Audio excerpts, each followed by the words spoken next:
Baik, selamat malam Bapak Ibu. Saya undang kita semua untuk bangkit berdiri.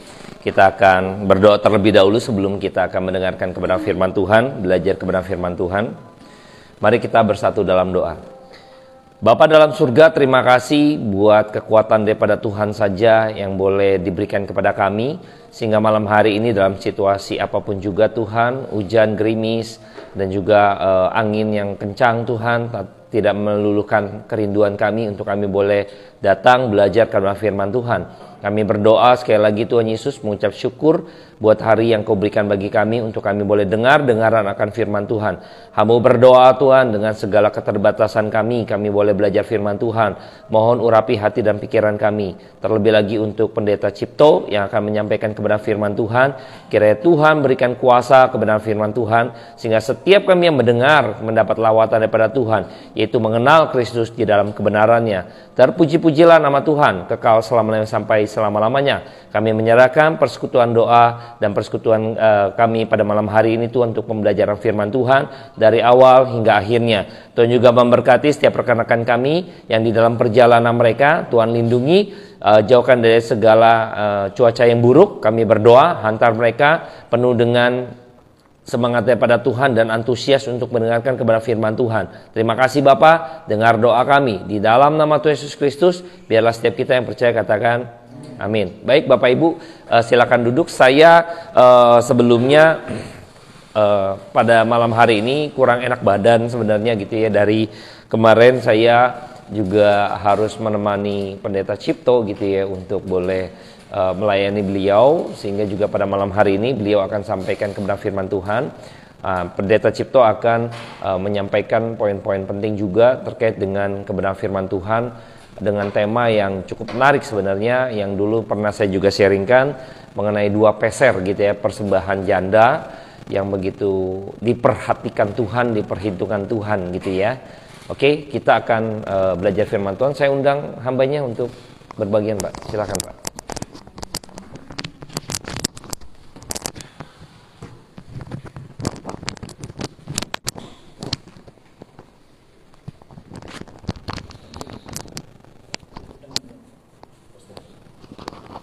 Oke.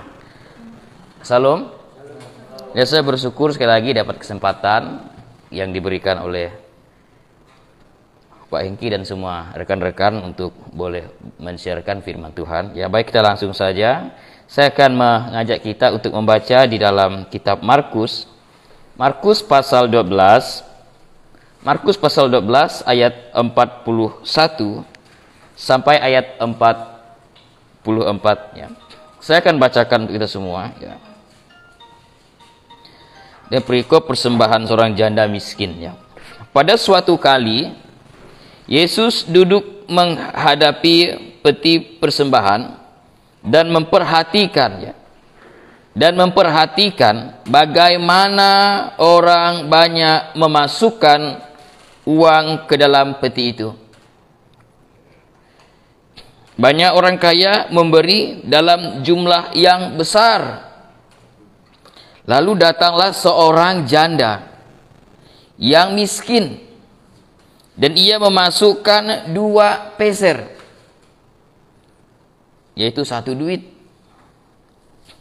Maka dipanggilnya murid-muridnya dan berkata kepada mereka, "Aku berkata kepadamu, sesungguhnya janda miskin ini memberi lebih banyak daripada semua orang yang memasukkan uang ke dalam peti persembahan. Sebab mereka semua memberi dalam kelimpahannya, tetapi janda ini memberi dari kekurangannya, semua yang ada padanya, yaitu seluruh nafkahnya." Baiklah, kita akan belajar dengan tema malam hari ini, yaitu 2 peser. 2 peser menjadi menarik ya, karena pertama 2 peser itu diperhatikan oleh Tuhan ya. 2 peser itu dihitung oleh Tuhan, dan 2 peser itu diterima oleh Tuhan. Mengapa demikian? Ada hal yang menarik sehingga Tuhan mengambil suatu keadaan ini, mengambil suatu peristiwa ini untuk boleh mengajari semua gereja tentang hal memberikan persembahan kepada Tuhan, yaitu 2 peser. Mengapa 2 peser ini dikatakan lebih besar daripada persembahan orang-orang Yahudi pada saat itu? Pada zaman itu, ya, orang-orang Yahudi berbakti kepada Tuhan. Mereka berbakti di dalam kebaktian. Artinya mereka sungguh-sungguh melakukan Taurat yang diajarkan kepada mereka. Dari mana kita tahu? Karena orang Yahudi dari umur 5 tahun, baik anak laki-laki, baik anak perempuan, mereka harus dididik di dalam sinagoge untuk mengetahui, untuk mempelajari Taurat. Dan dikristalisasi sedemikian rupa sehingga mereka mengerti dan punya konsep iman di dalam hati dan pikirannya. Sehingga pada saat usia mereka 12 tahun, maka ditabiskan menjadi anak Taurat. Ditaruh semacam selendang pada bahunya. Sehingga pengertian-pengertian Taurat, pengertian-pengertian kitab suci dalam perjanjian lama mereka mampu mengerti. Satu peristiwa waktu bangsa ini pulang dari Babel, mereka tidak lagi menyembah berhala. Mereka hanya sungguh-sungguh menyembah Allah Israel. Dan semua tatanan kebaktian dan semua aturan dalam kebaktian mereka turuti. Bahkan Tuhan Yesus bilang begini, ya, kalau hidup agamamu tidak lebih baik dari orang Farisi, dari ahli Taurat, kau tidak masuk surga. Jadi orang-orang Farisi, orang-orang Yahudi, mereka berpuasa, mereka beribadah, mereka berdoa, mereka memberikan persembahan, mereka memberikan persepuluhan. Jadi ingin saya katakan bahwa keadaan pada saat itu, bahwa mereka ini sungguh melakukan apa yang diajarkan kepada mereka. Semangat mereka beriman kepada Tuhan, semangat mereka melayani Tuhan, semangat mereka memberikan persembahan kepada Tuhan, tidak diragukan lagi. Tetapi itu berdasarkan pada iman yang mereka pahami di dalam ajaran yang rabi-rabi mereka sampaikan. Mereka belum mengerti substansi daripada kebaktian itu. Karena apa? Karena guru-guru yang mengajari mereka, ya, banyak menyelewengkan firman Tuhan. Sehingga menyebabkan jemaat ini hatinya, mereka datang beribadah kepada Tuhan, tapi hatinya jauh daripada Tuhan. Seberapa besar pun apa yang kita berikan, jikalau hati kita jauh dari Tuhan, Tuhan anggap itu tidak ada artinya. Tuhan tidak akan perhitungkan itu. Meskipun Tuhan memberi, setiap umatnya memberikan persembahan, dia melihat bagaimana cara kita memberi. Tuhan tidak melihat seberapa jumlah yang kita berikan, entah besar entah kecil. Itu tidak penting di hadapan Tuhan. Tapi kualitas yang kita boleh terapkan dalam kebaktian kita dan dalam persembahan kita kepada Tuhan. Maka saya angkat tema ini tentang 2 peser. Mengapa 2 peser yang secara jumlah 2 peser ini sedikit sekali? Kalau hari ini uang receh, ya, uang untuk beli apa? Sekarang kita kalau di tempat kami, ya, permen 5 biji dapat 1.000, 1.000 dapat 5 biji, 5 permen, 5 buah permen. Kalau koin kita pikir dapat apa? Uang 100 perak atau uang 500 rupiah. Kira-kira begitu. Persembahan ini 2 peser. 2 peser itu arti jumlahnya 1 duit. Hanya untuk apa? Alkitab mengatakan bahwa jumlah sebesar itu hanya cukup untuk beli burung pipit 2 ekor. Yang ada nilainya. Tapi Tuhan bilang ini besar. Kenapa persembahan 2 peser ini besar? Mengandung nilai teologis di balik itu. Yang pertama, janda ini belajar firman Tuhan. Saya kembali lagi bahwa, ya, dari orang Yahudi dari kecil belajar Taurat.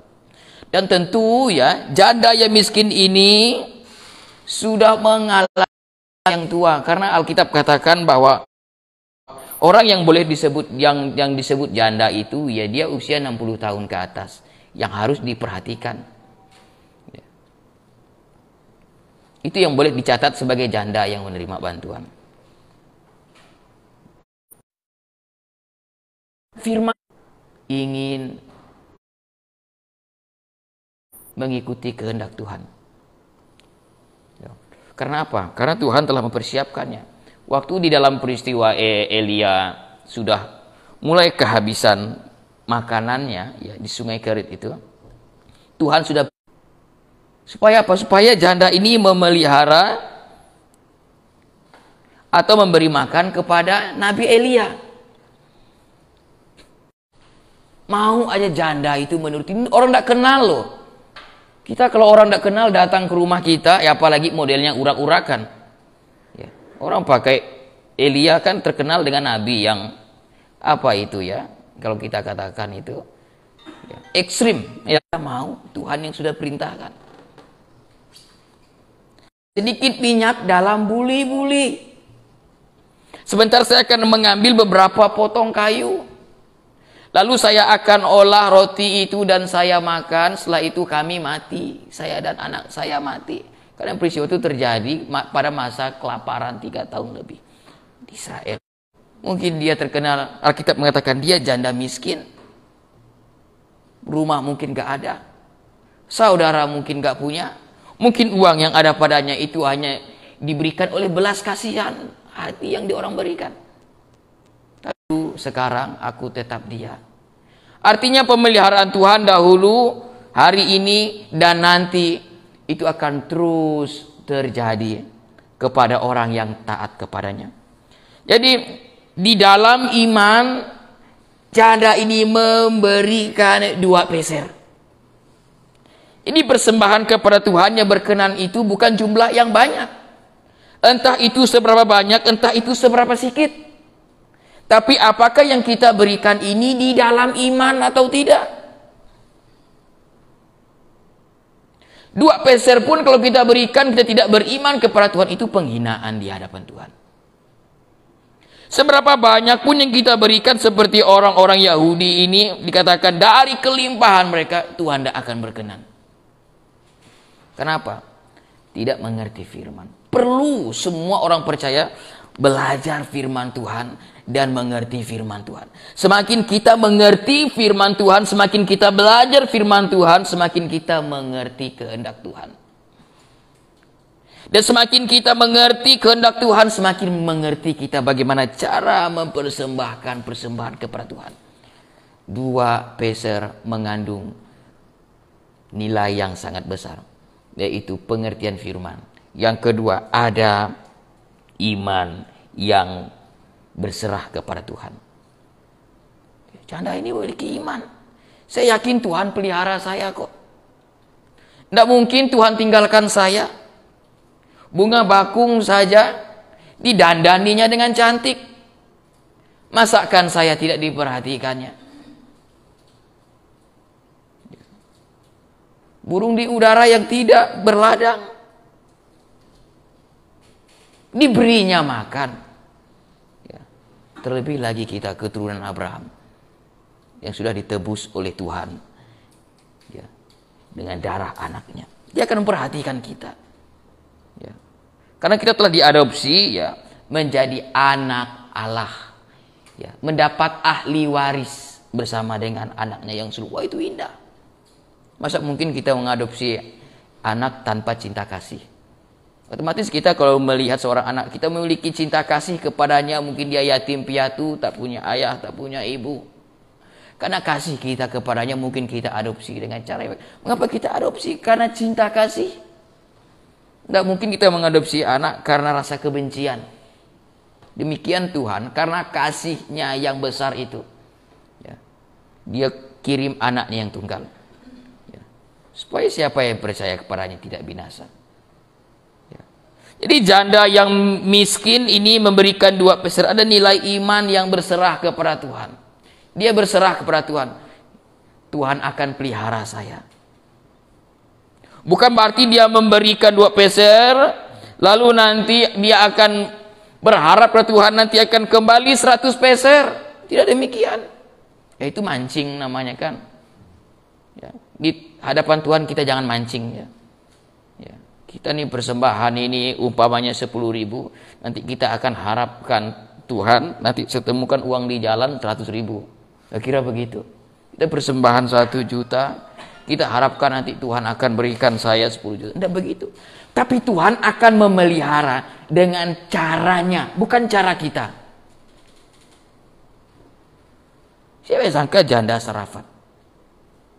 Tapi cara Tuhan aneh ya, kok gandum ndak habis-habis gitu loh. Tangkap ndak habis. Tangkap lagi ndak habis. Hari berikutnya, pusing juga dia gara-gara kepala juga. Minyak tuang ndak habis, tuang ndak habis. Pemeliharaan Tuhan ya, itu caranya unik. Di luar sepengetahuan kita.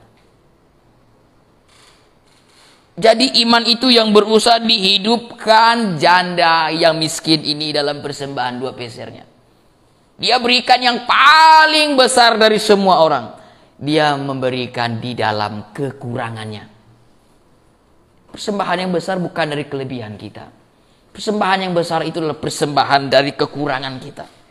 Orang yang bisa berbagi di dalam kekurangannya, wah itu indah sekali. Kita akan masuk ke kelompok elit yang akan dicatat Tuhan.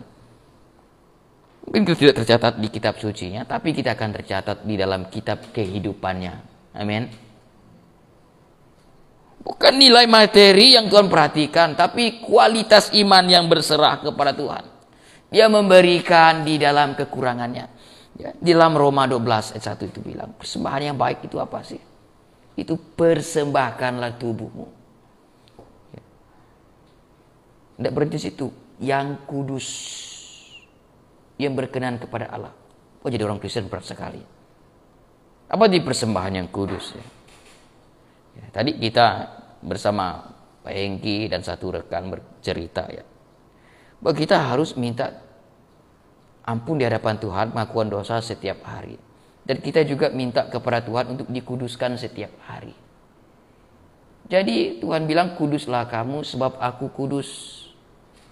Dia memanggil kamu adalah kudus. Waduh, itu berat sekali.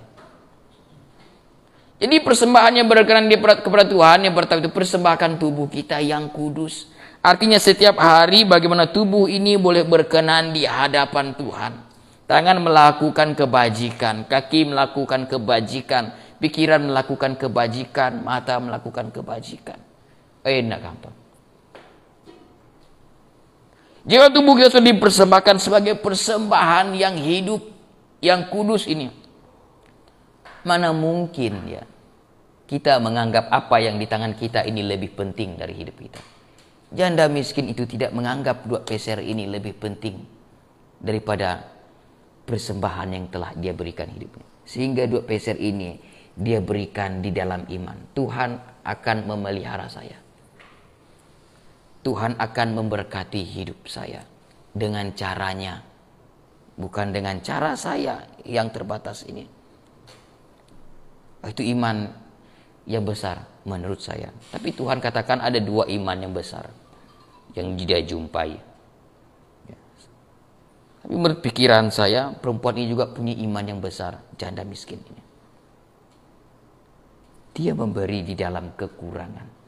Memberi kepada siapa? Kepada Tuhan. Waktu kita melayani Tuhan di dalam kekurangan kita, itu Tuhan senang. Sebab di dalam kekurangan kita, kita akan minta, Tuhan tolonglah saya, Tuhan senang. Waktu kita mengatakan, Tuhan tolonglah saya, yang tidak mampu ini. Ini persembahan. Setiap hari adalah persembahan.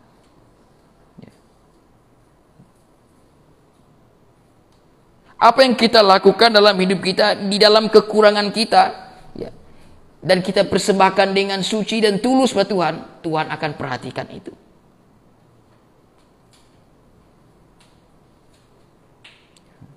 Tuhan tidak senang kalau kita melayani Dia sekali lagi di dalam kekuatan kita. Alkitab katakan bahwa di dalam kelemahanku kuasamu menjadi nyata. Waktu kita melayani Tuhan, saya katakan melayani Tuhan ini dalam aspek holistik ya. Setiap kita adalah pelayan Tuhan. Amin. Di mana kita bertugas, di mana kita bekerja, di mana kita melayani, itu pelayanan. Waktu kita anggap saya mampu, ya, saya bisa, maka ini tidak akan menjadikan kita untuk berserah kepada Tuhan. Bukan berarti kalau demikian ada sesuatu bilang saya tidak bisa, tidak begitu artinya. Artinya waktu kita mengandalkan kekuatan kita, kelimpahan kita, entah kelimpahan di dalam intelektual kita, entah kelimpahan di dalam sumber daya kita untuk kita bertindak, hati-hati. Tuhan tidak akan senang kepada itu. Ya. Tetapi Tuhan akan senang ya dengan kekurangan yang ada pada kita ini dipersembahkan kepadanya. Ya.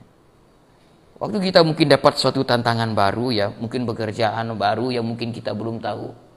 Sekarang kita yang belum kita memiliki pengalaman, kan kita berpikir ya mungkin kadang juga kita berdoa, Tuhan tolonglah beri kekuatan, berikan bijaksana untuk kita mengerjakannya. Tuhan senang. Nah itu rendah hati ya.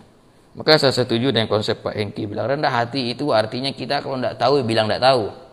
Jangan kita tidak tahu lalu kita ya bilang kita tahu.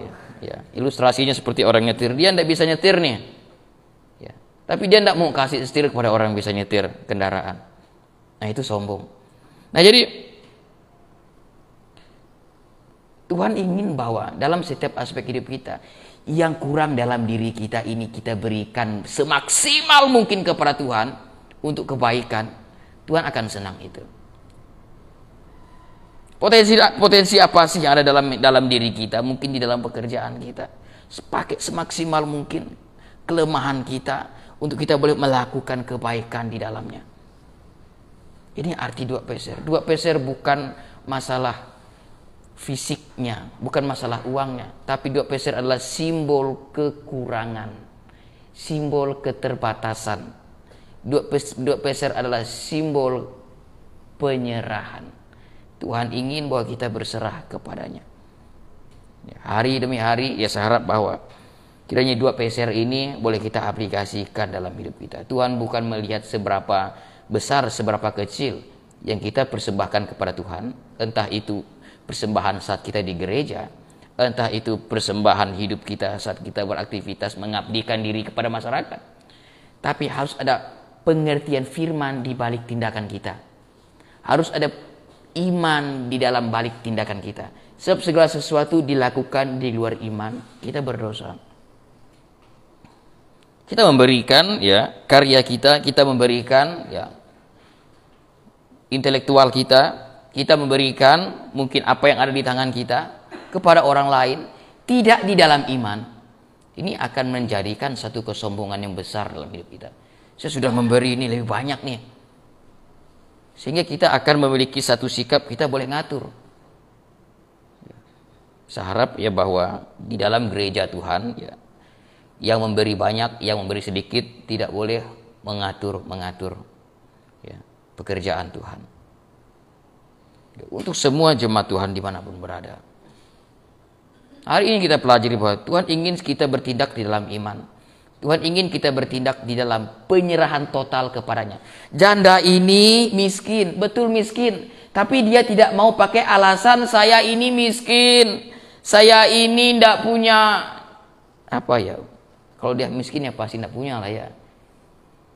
Saya ini miskin. Pada zaman itu janda miskin harus diperhatikan. Dia harus menerima bantuan dari sinagogi. Dia harus menerima bantuan dari bait suci. Dia harus menerima bantuan dari gereja. Tapi dia tidak pakai itu. Dia tidak mau pakai keadaan miskin itu menjadi alasan saya tidak mau melayani Tuhan. Dia keluar dari keadaan itu. Oke, saya ini miskin harta. Tapi saya kaya di dalam kebajikan. Wah itu indah. Janda itu paling kaya. Dia beri yang besar. Hanya orang kaya yang bisa beri yang besar. Maka perspektif ini saya balik. Kaya di dalam apa sih? Apakah kaya di dalam materi duniawi atau kaya di dalam Tuhan? Yang datang saat itu kaya secara materi. Mereka memberikan, orang-orang kaya memberikan dari kelimpahannya. Dari satu sisi. Tapi janda miskin ini memberi dari kekurangannya. Wah, Tuhan bilang apa? Dia beri lebih besar. Kalau Tuhan tidak ngomong gitu, tidak boleh lagi kita sanggah. Ya enggaklah Tuhan, ini 2 peser bagaimana? Tidak bisa berdebat berteologi. Tuhan dah kunci, dia beri lebih besar. Tuhan dah nilai. Karena penilaian kita lain dari penilaian Tuhan. Karena janda ini sekali memberikan di dalam pengertian yang benar. Ya, berdasarkan firman, bersandarkan pada iman, dan berserah kepada Tuhan, dan tidak menganggap dia miskin. Ya, tapi dengan kemiskinan yang dia alami itu memacu dirinya untuk bisa menjadi berarti. Kiranya kita juga berarti di dalam setiap kekurangan kita. Amin. Apa sih kekurangan kita? Kita mari identifikasi kita masing-masing. Saya mungkin kekurangan di dalam satu bidang. Jangan jadikan alasan itu untuk kita tidak melayani Tuhan. Jangan jadikan itu alasan untuk kita tidak berbuat baik kepada banyak orang. Ya. Kiranya Tuhan berkati kita semua pada saat ini ya. Mari kita bersyukur, kita berdoa. Tuhan, kiranya 2 peser boleh menjadi pelajaran yang berarti bagi kami. 2 peser bukan masalah jumlah secara fisik. Bukan masalah nilai yang bisa dihitung dengan angka. Tapi 2 peser adalah simbol dari kekurangan. 2 peser simbol dari kemiskinan. 2 peser adalah simbol daripada keadaan yang tidak berdaya secara manusiawi untuk boleh melakukan kebajikan dan pelayanan. Tetapi di dalam persembahan zanda miskin ini, 2 peser menjadi suatu persembahan yang besar karena ada nilai teologis yang terkandung di baliknya. Pengertian akan firman, iman yang bersandar dan berserah kepada Tuhan, dan semangat mau melayani Tuhan di dalam kekurangan dan keterbatasan. Biarlah itu boleh mengalir dan kami hidupkan dalam hidup kami masing-masing. Siapapun kami hari ini, kiranya kami boleh belajar dari janda miskin ini yang beriman kepada Tuhan, yang belajar firman Tuhan, yang berserah kepada Tuhan, dan semangat untuk boleh berbuat baik dan melayani Engkau. Berkati kami semua. Dan hamba berdoa juga buat persekutuan AFM ini ya Tuhan, Engkau pelihara dan tambahkan jumlah jiwa sehingga pelayanan ini boleh memuliakan nama Tuhan. Berdoa untuk semua rekan-rekan yang hadir. Hamba tidak sebutkan nama satu persatu, tetapi Tuhan boleh memberkati mereka. Roh Kudus memenuhi hati mereka. Firman menggembalakan hidup mereka, rumah tangga mereka. Teringat akan Pak Hengki yang mengalami kelemahan fisik, Tuhan juga kiranya boleh menolong, memberikan kekuatan, pemulihan, dan kesembuhan kepadanya. Berkati kami semua sekali lagi. Berkati semua keluarga kami yang tidak bersama kami hari ini. Dan berkati juga teman-teman yang tidak bersama kami hari ini karena faktor kesulitan dari cuaca dan sebagainya. Tuhan senantiasa ada dalam hati mereka dan menggembalakan mereka. Demi nama anak-Mu Yesus Kristus kami telah berdoa. Amin. Serahkan ke hamba-Nya. Terima kasih buat Pak Cipto yang sudah menyampaikan kebenaran firman Tuhan. Kita akan coba memberikan saya nanti pengumuman ya. Saya minta doa dulu untuk Pak Didi. Kita berdoa untuk persembahan Pak Didi. Ya di sana aja nggak apa-apa Pak. Doa untuk persembahan ya.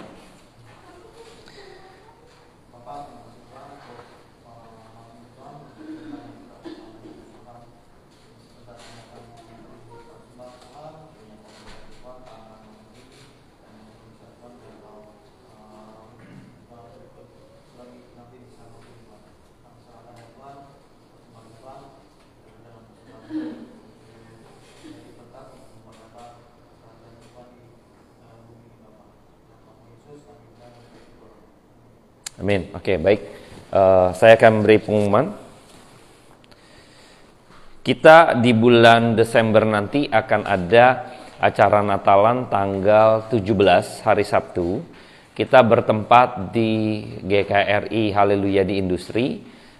Jadi nanti kita sifatnya tiketing. Kenapa? Karena kita mau coba mengendalikan peserta gitu ya, karena masih dalam kondisi harus berwaspada juga. Tempat yang kita pakai juga meminta supaya dapat mengendalikan peserta sehingga kita juga tidak bablas nantinya gitu ya. Biasa kalau acara Natalan tuh rame udah gitu ya. Jadi kami tiketing supaya memiliki pengendalian ya. Jadi panitia lebih mudah mengendalikan karena ada konsumsi ya. Dan juga untuk memudahkan panitia menyediakan konsumsinya. Jadi nggak berlebihan juga gitu, dan nggak juga nanti gedebak-gedebuk, wah kurang nih gitu kan, dan sebagainya. Dan juga ada door prize ya. Gitu ya. Jadi tiketnya hanya 20.000, itu nanti dapat konsumsi dan door prize ya, seperti itu. Baik, kita akan akhiri persekutuan malam hari ini. Saya undang kita semua bangkit berdiri, saya akan berdoa buat setiap kita. Bapa dalam surga, kami bersyukur karena kesempatan malam hari ini kami bisa melihat bagaimana peristiwa janda Sarfat maupun janda yang memberi 2 peser Tuhan. Kami belajar banyak, itulah posisi hidup kami sebagai orang yang mungkin tidak diakui oleh dunia Tuhan, tetapi Engkau memperhatikannya. Kami bersyukur untuk penguatan daripada iman kami, sehingga kami tidak lagi menjadi pribadi yang memakai alasan kekurangan atau kemiskinan atau kelemahan kami menjadi satu alasan tameng bagi kami untuk kami berlindung di dalamnya, sehingga kami tidak mau memberi yang terbaik bagi Tuhan. Kami bersyukur untuk hal ini Tuhan yang boleh kami dengar. Tuhan juga berkati untuk Pendeta Cipto yang melayani di Kalimantan. Kiranya Tuhan memberkati untuk jemaat di sana dan juga untuk setiap kami, agar kami juga boleh berbagian tuh dalam pelayanan beliau Tuhan. Kami berdoa, mampukan, sanggupkan kami Tuhan. Biarlah hanya untuk kemuliaan nama Tuhan saja. Terima kasih Tuhan Yesus. Tuhan memberkati dalam setiap pergumulan kami ya Bapa. Mari kita siapkan hati kita untuk menerima berkat daripada Tuhan. Kiranya berkat damai sejahtera daripada Allah Bapa, sukacita pada Yesus Kristus, dan penyertaan pada Roh Kudus turun atas setiap kita mulai malam hari ini sampai kedatangan Kristus kedua kalinya. Amin. Bapa, terima kasih. Bapa, terima kasih. Bapa di dalam surga, ku berterima kasih. Amin. Silakan duduk saat teduh dan persekutuan malam hari ini sudah selesai. Saya undang minggu depan kembali hadir di lantai 2. Tuhan Yesus memberkati.